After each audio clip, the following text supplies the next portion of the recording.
Hello everyone, the Green Scorpion here, and before we get into it, I want to express a sincere thank you to all of you for your views and your patience. I know the title of the series is Weapons Month, but life caught up to me, and as a result, I haven't had as much time to myself as I would have hoped. So this time, you can just use month as a metaphorical term. That being said, it's finally time. After 4 videos, after some of the least conventional weapons imaginable, it's finally time to close Weapons Month 3 by, ironically, looking at those who use no weapon. None, that is, except for the one essential tool, the human body. We love weapons in video games, and some games are entirely based around them. But here and there, we have those characters who don't need a sword or a spear to be their own brand of awesome. Sometimes an entire game is based around clashing fists, and other times, among a battalion of lancers and wizards, a simple monk emerges that can fight just as well without all of that fancy timber and steel. Whether they be masters of taekwondo, ninjutsu, boxing, or self-taught mindless flailing, we're looking for the most powerful of pugilists. This was probably the toughest weapons list I've ever ranked, so I had to lay down some loose ground rules. We're looking for balanced martial artists. These brawlers need a combination of speed, strength, technique, and if possible, a unique style. We are only looking at humanoid characters of reasonable size. Technically, Ridley can fight without weapons, but he's an alien dragon with wings and a razor-sharp tail, which kind of ruins the grading curve. And it's one thing to be big like Mike Hagar, but being big like Kronos isn't really playing fair. The less dependent on items, the better. If a character sometimes uses a weapon like, say, Mario with his hammer, we will simply ignore the hammer and look at how he fights without it. Wearing knuckles, gloves, or other similar equipment are okay if they are suited to directly help punch and kick. Finally, we are trying to keep magic and superpowers at a minimum, with the high concept exception of ki and aura-based abilities. It's hard to definitively organize what is and isn't ki, depending on the rules of each game's universe, but basically it's an inner energy that makes up all life that any person through enough dedication can learn to master. Things like shooting chi, flash stepping to get somewhere super fast, maintaining one's own metabolism to self-heal, and all of those D&D monk shenanigans. Oh, and I don't care how ridiculous a character's fighting style is. If they're skilled enough to defy the laws of physics, that's all good by me. But enough semantics. Put up your dukes. This is the top 10 greatest martial artists in video games.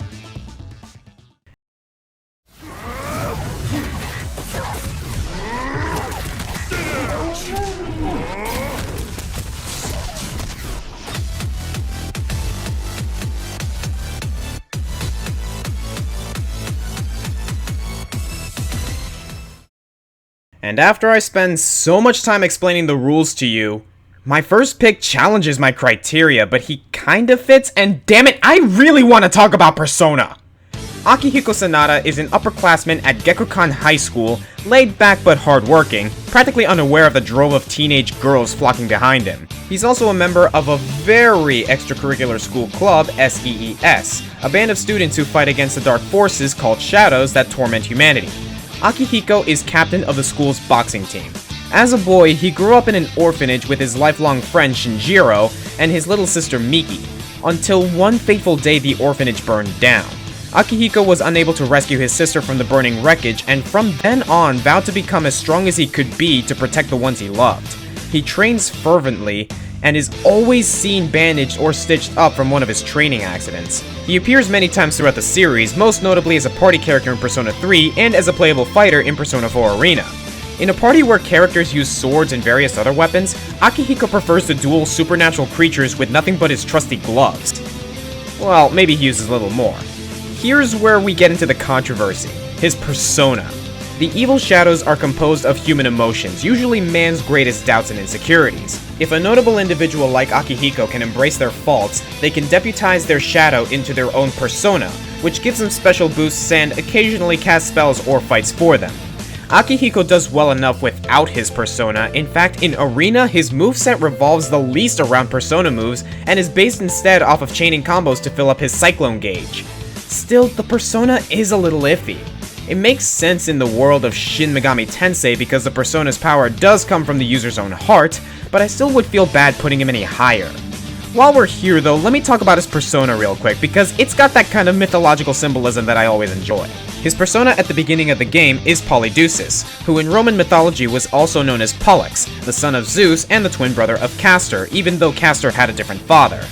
Pollux was blessed with immortality by Zeus, whereas Castor was not. I mention this because it just so happens that Castor is the name of Shinjiro's persona, and his relationship with Akihiko is that of a brother. In mythology, after Castor dies, Polydeuces begs Zeus that Castor share his immortality, Zeus takes pity, and the two brothers are made immortal, transformed into the constellation we all know as Gemini. This kind of preordained Shinjiro's fate. After a tragic accident, Shinjiro is mortally injured and Akihiko has come into terms with failing to protect another person. But finding the strength to journey on, his persona transforms into the even mightier form Caesar. I kind of wish it was called Gemini, but it does bear a resemblance to both Polydeuces and Castor. I like Akihiko because he is a hard worker, he fights for his loved ones, and for the most part he relies only on his left hook and his right jab. But every once in a while, he does this.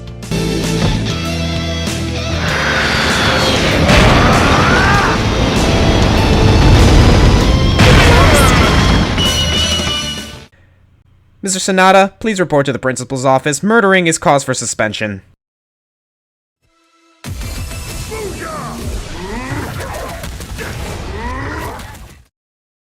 If you're looking to indulge in a guilty pleasure for senseless violence, look no further than Mad World.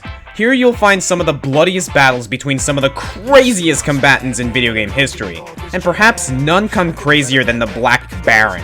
He's the stereotypical pimp who invented the particularly violent minigames, the Bloodbath Challenges.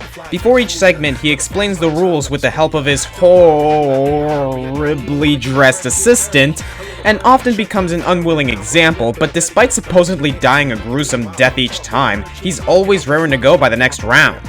That is, until the game's finale, when we discover that he is the Death Watch champion, and he brings the pain with a mean right hook and a meaner backhand. Like Akihiko, the Baron is first and foremost a boxer, doling at some lightning-fast pummels and some other dirty tricks. I mean, look at the size of those rings. I hope you like diamond-shaped holes in your ribs. Unlike Akihiko, he does eventually start working in some pretty impressive kicks into the mix, and he does this. Hadouken! Ladies and gentlemen, our first Hadouken of the evening. Don't worry, it won't be the last. He's unyieldingly fierce in the ring, and despite being turned into a man-dart, he and his sexy fists of fire return to Anarchy reigns. There's also a lot more I can get into with this character. His crude stereotypical nature is a perfect microcosm to just how blatantly racially insensitive this game is. I mean, Asian Town? Really? But I think blunt audacity is kind of what this game is going for. There's also the speculation that he's actually a white man in black makeup, but I don't buy that. I mean, Kreese is the one who tells us that, and I don't think he's a reputable source of information. Awesome rock on her, though! Not now, Kreese. Video game martial arts are pretty ridiculous, so in the end, the Baron gets the spot for having a personality as nonsensical as his attacks. You better recognize!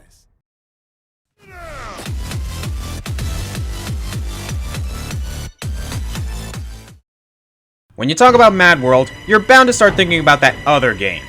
You know, the other Wii exclusive, surprisingly profane, hilariously violent hack and slash in which the hero progresses up a ranking system by killing those ranked above him. That's right, it's No More Heroes, and the UAA's #1 ranked assassin, Darkstar.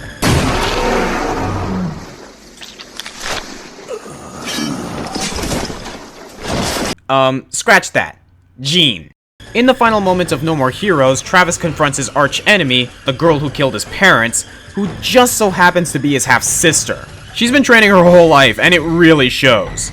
Jean's style is a mix of taijutsu and kickboxing, gravitating around brutal spin kicks. Her attacks constantly emit this menacing light, and her blinding speed allows her to whip behind Travis in an instant.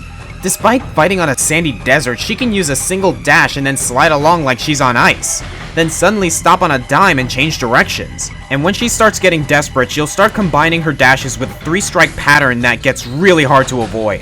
Her strange power over the laws of traction are just the tip of the sandberg, though. Don't even think about using your grapples. She can reverse any hold and punish anyone who thinks they can tangle with a champ.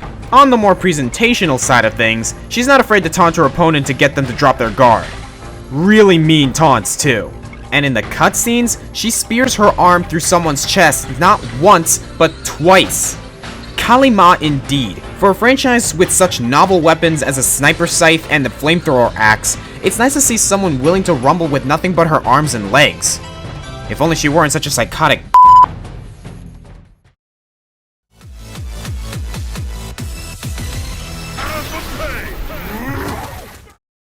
The developers at Riot stated that it was very challenging to incorporate a traditional martial artist into the League of Legends, but it paid off. That's right, number 7 goes to Lee Sin, the Blind Monk. Lee Sin's backstory, first of all, is one of the most cleverly detailed. Lee was actually training to be a summoner for the League.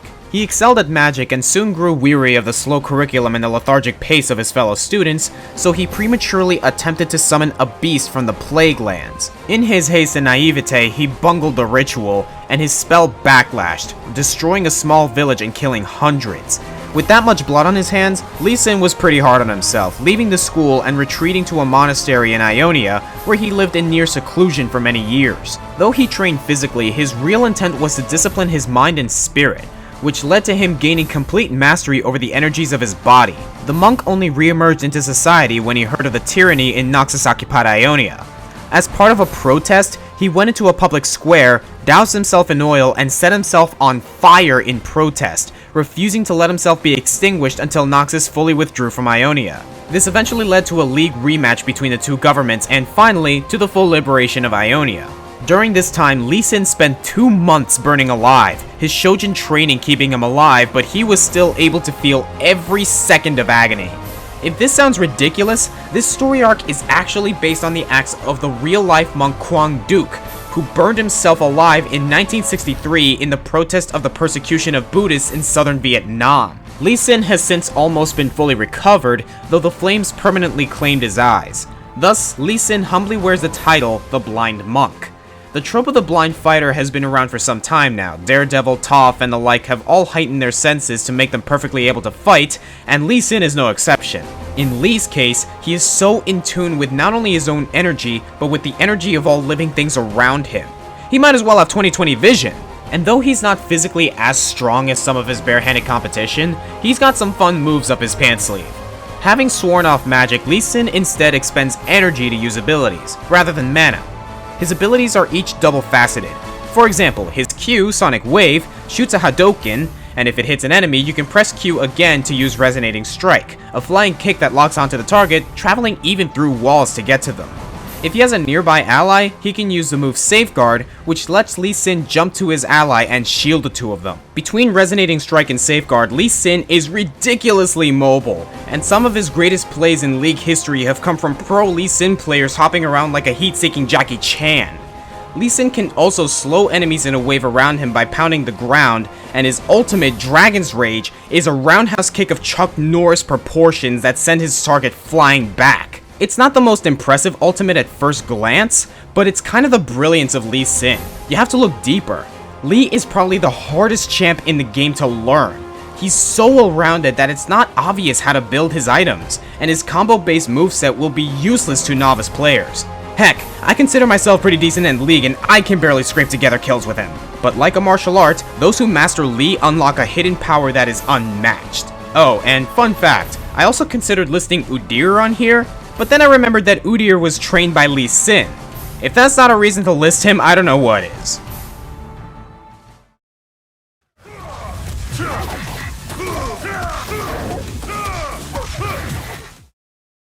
Martial arts have advanced in the past few millennia, but unarmed combat is certainly more primitive than using a sword or a scythe. Or paint. It doesn't get much more primitive than AYLA from Chrono Trigger. In the year 65 million BC, AYLA leads the Ioka tribe with courage, strength, and unmatched ferocity. For some odd reason, Ayla's art in the game depicts her with a club, and the PS1 and DS remakes of Chrono Trigger have her using a club in her cutscene. But in-game, she fights completely unarmed. In fact, it's impossible to equip any weapons to her. While other characters fight with swords or bows or guns, Ayla's weapon slot is permanently occupied by her fists. This weapon gets stronger as she levels up, increasing in power and critical hit rate. By the time she's level capped, her critical hit goes up by 35% frequency and always deals 9,999 damage, the most damage of any attack in the game. Ayla's style of fighting is like a cross between a tiger and a gorilla, with a lot of clawing and overhead pounds. Her garment, made from the pelts of her best hunts, gives her a kind of artificial tail that she occasionally uses to tail whip. AYLA has the highest physical power of the party, even more than the battle robot, and is the second most offensive. While her techs mostly involve dealing more physical damage, there are two notable exceptions.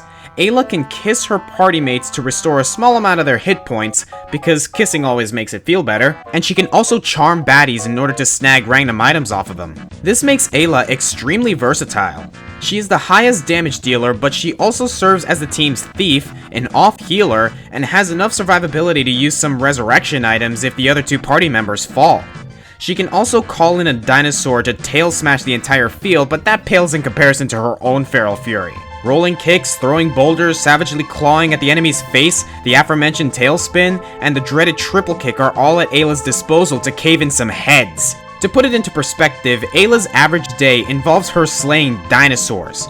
The bane of reptiles who help fight back the apocalypse, AYLA is literally a fighter of the ages.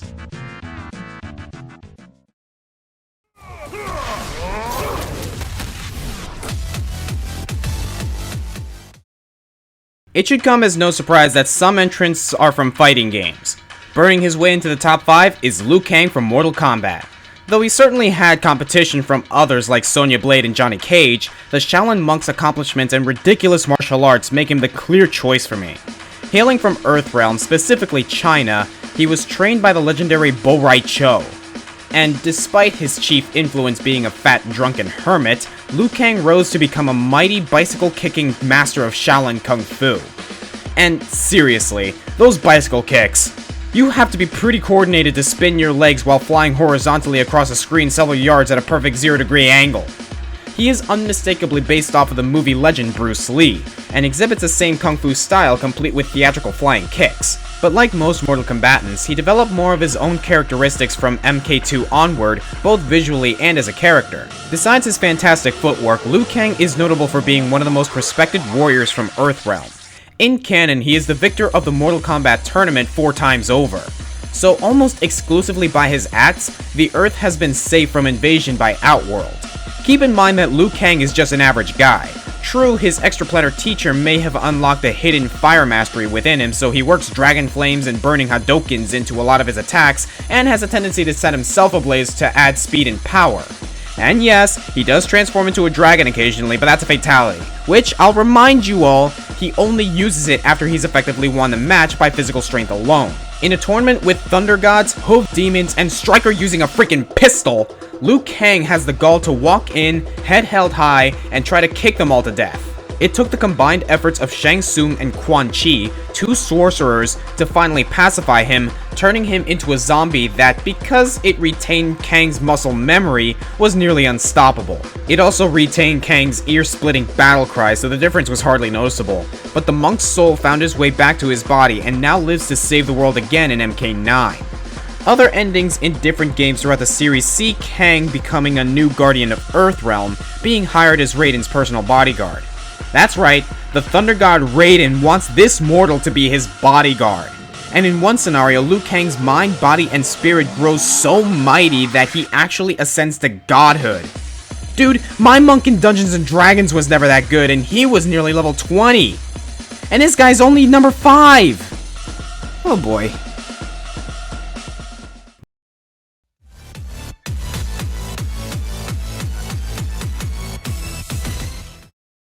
Just picking one character from the Tekken series was no easy task, with Martial Law and Eddie Gordo being some of my top picks. But eventually, I had to settle with the granddaddy of them all, the man without whom none of the Tekken series would be possible. Still knocking heads in his mid-70s, it's HEIHACHI Mishima. Someone at Namco really turned up the ridiculous dial with this guy, and the results are so awesome that they're kind of stupid. HEIHACHI is the president of the omnipowerful Mishima Corporation, driving his father Jinpachi's once respectable business into a militarized Zaibatsu with the influence of a first world nation. If I could sum him up in one word, it would be ruthless. As a father to Kazuya, he beats and batters the poor kid in all attempts to toughen him up, and when he isn't satisfied, he throws the 5-year-old into a ravine, claiming that if he is worthy of living, he will survive the fall and climb his way back out. And Kazuya does by making a deal with the devil and contracting demonic powers, setting into motion the entire Tekken series. Heihachi developed his own martial art form known as the Mishima style karate. It may look like just a bunch of lumbering, tactless swings, but it's actually a very honed, incredibly powerful moveset that's great for air juggling opponents, bouncing them off the ground, and racking up physical trauma in a merciless bombardment. Mishima also teaches his fighting style to series protagonist Jin Kazama, as well as a lot of bears, and it's plain to see that Heihachi better reflects the latter. Sure, Zangief wrestles wild grizzlies for fun, but Heihachi trains and regiments them.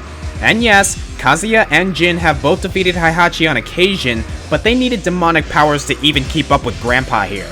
And at the end of Tekken 1, Kazuya throws Heihachi off of the same mountain he was thrown off of as revenge, but Heihachi, through sheer willpower, claws his way out without the need of any newfangled devil gene. Probably the best moment of Heihachi hilarity comes from the animated movie. He's giving this speech when Michelle Chang tries to kill him by lobbing a stone axe at him, so of course Heihachi can duck, or maybe deflect it with his hand, or... Oh man, he just ate the freaking axe!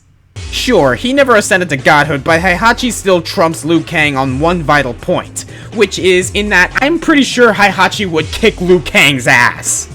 Feel free to argue that point in the comments.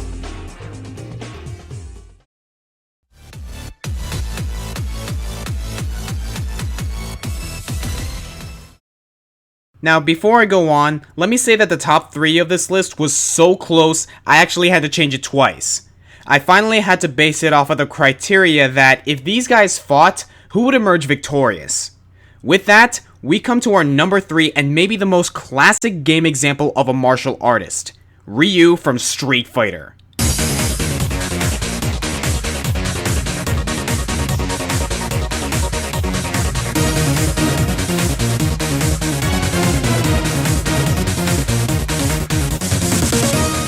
Street Fighter 2 was the game that really established the conventions of an arcade tournament fighter, and similarly, Ryu is the quintessential pugilist.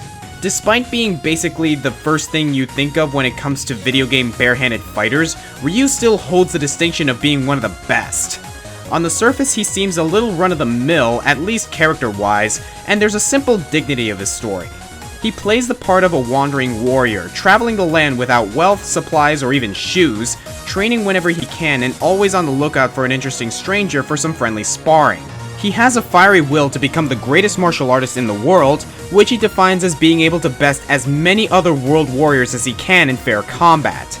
His opponents include the many others who were considered for this list: Russian bear wrestlers, Turkish oil wrestlers, Japanese sumo wrestlers, whatever the hell Blanca is, and the longtime friend and rival Ken Masters. In Street Fighter 2, he is incredibly stern, which causes others to sigh at his humorlessness. However, his friends Ken and Chun-Li have rubbed off on him, and by Street Fighter 3 he is much more sociable and has a more laid-back attitude, though his diligence and drive remain unfettered.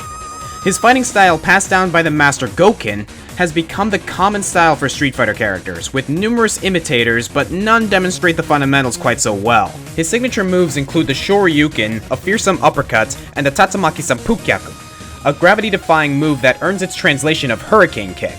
He also exhibits a roundhouse kick that even Lee Sin could take notes on. From these not-so-basic building blocks, Ryu's built a veritable library of unique moves during his campaign to be in every Street Fighter game, every Capcom vs. title, and several other fighting game spin-offs. One move of note is the Metsu Shoryuken.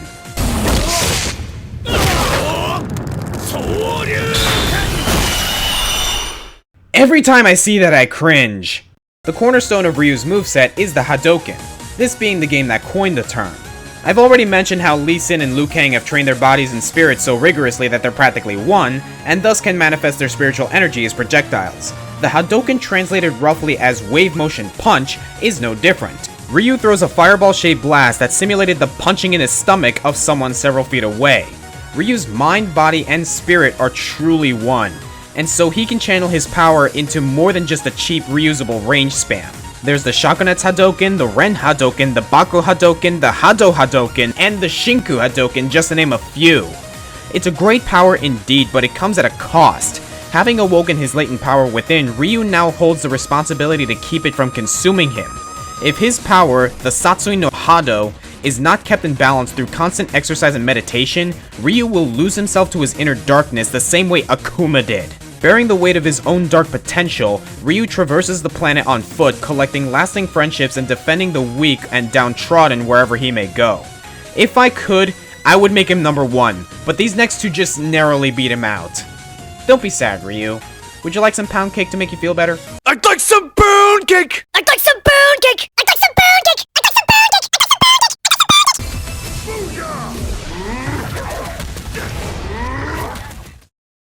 It's kind of a trend now for RPGs to have at least one unarmed monk character in the party. Truth be told, it's not really fair to Ryu. Sure, Ryu goes up against opponents like M. Bison and Gil, not foes to be taken lightly, but in an RPG we see growth in a character all the way up to a level cap of around 99.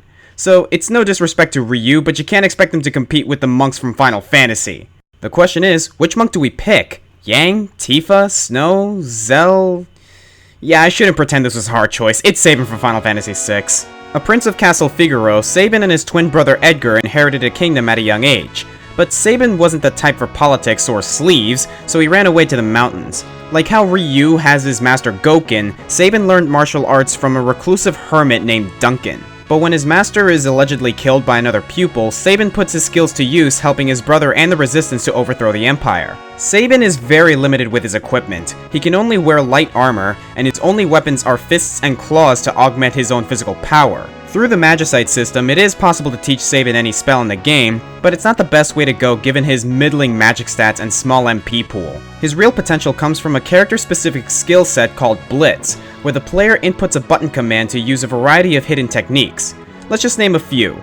Aura Cannon, which looks like Ryu's Shinku Hadouken and requires a similar button input, and Razor Gale, where Sabin repeatedly karate chops fast enough to slice the air and cut through targets several yards away. He is adept with his own cosmic energy as well as that of his teammates, allowing him to use chakra to heal others and soul spiral to fully restore his friends at the expense of his own vitality. His ultimate technique, Phantom Rush, is not only very powerful but ignores the defense of its target. But that's not nearly as cool as the Meteor Strike, which lets Sabin suplex anything, even the Phantom Train.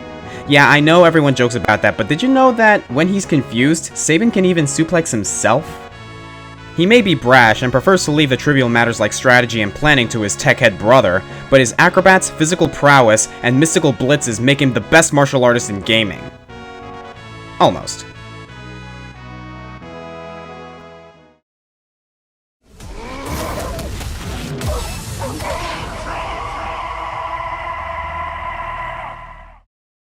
Let's face it, going barehanded is an inherent disadvantage. To fight this way against someone with a sword or magic spells or even just a rock, you are overcoming a Darwinian adversity. And maybe that's why these pugilists are so engaging to me. Because they fight with self-imposed limits. Lee Sin was almost a great summoner but gave up all that spellcraft. AYLA never has magic power at all but insists on battling robots and demons. Ryu chooses not to rely on his more potent, darker energies, and Sabin shuns all of the kingdom's guns and chainsaws in favor of pure inner strength. Liu Kang had a brief stint where he swore to finish off opponents non-lethally, and even HEIHACHI, with all of his company's tanks and missile copters, prefers to settle his matters knuckle to knuckle. It's a metaphorical hand tied behind their back. But how about a literal hand? Or how about both hands, bound together by stainless steel? The number 1 spot can only go to Regal Brian from Tales of Symphonia. Regal didn't come from the most humble of beginnings either. In fact, he was the president of the Lezerano Company, making him one of the richest men in the world. Why are so many of these monks would-be billionaires? In his spare time, he trained in the trouble fighting style, turning his hands into lethal weapons. He was also in love with Alicia Combatir, Preseia's sister, who was working on an X-Sphere experimentation project. But a string of crazy events saw her turned into a mindless monster, and out of self-defense, Regal was forced to kill her. Even though the experimentation on Alicia wasn't his doing, Regal felt such guilt that he took full responsibility for her death, turned himself into the authorities, and vowed never to use his hands for violence ever again. He spent many years in prison, quietly brooding, but when he was paroled with the chance to stop others from repeating similar atrocities, he is left with a dilemma. How does he fight for his beliefs without breaking his vow and use his destructive fists? Simple. Regal is going to fight using only his feet. When fighting alongside Lloyd and the gang, Regal can be seen kicking like a Hitmonlee trained by Brazilian jiu-jitsu masters, all the while with his hands chained together. And this guy is ripped. We know he could break those wimpy handcuffs if he wanted to. Even when he makes amends with Presea, he decides not to free himself from the cuffs until after his quest is complete. Regal is unique among the party. His arts work by being chained together. Some of his moves can only be used in mid-air or are designed to juggle, so playing Regal is akin to playing a Rekka character in a fighting game, like Fei Long or Iron Fist. For using only his feet, he displays an unfathomable amount of control. Some moves like Heaven's Charge and Mirage functions as sort of a cross-counter. He's also got an entire subset of anti-air moves. He's got the medical jujitsu factor working for him with abilities like Chi Healer and Grand Healer in his back pocket. Naturally, Regal returns in the game's sequel, Unchained at Last, but still refuses to throw a punch. Instead, he works his arms into his angular momentum to improve his spinning kicks. With all of this going for him, he's almost as impressive as Ryu or Sabin.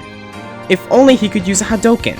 But sadly, he's never been able to... Holy crap. Seriously? He could do that the entire time? He's got enough strength and karmic fortitude to effortlessly puncture refined Magitech forged steel bars. Imagine what that would do to, say, oh, I don't know, a human skull.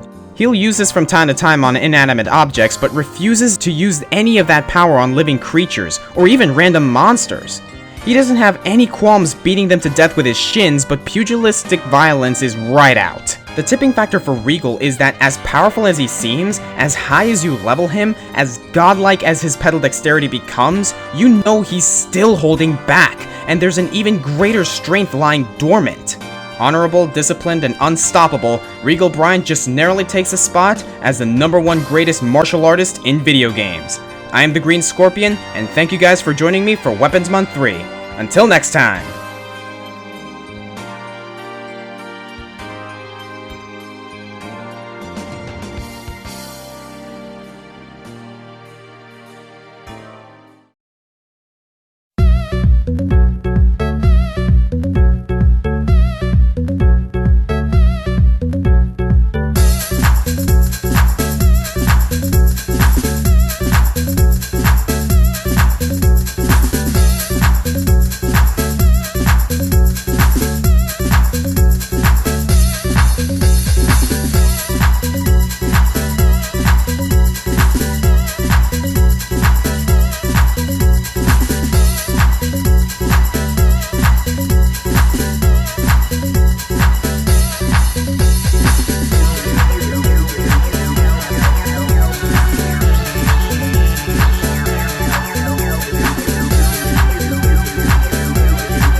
Kamehameha! Gallic Gun! Death Beam! Destructive Wave! Laser Gun! Bomber DX! Blast Cannon! Double Sunday!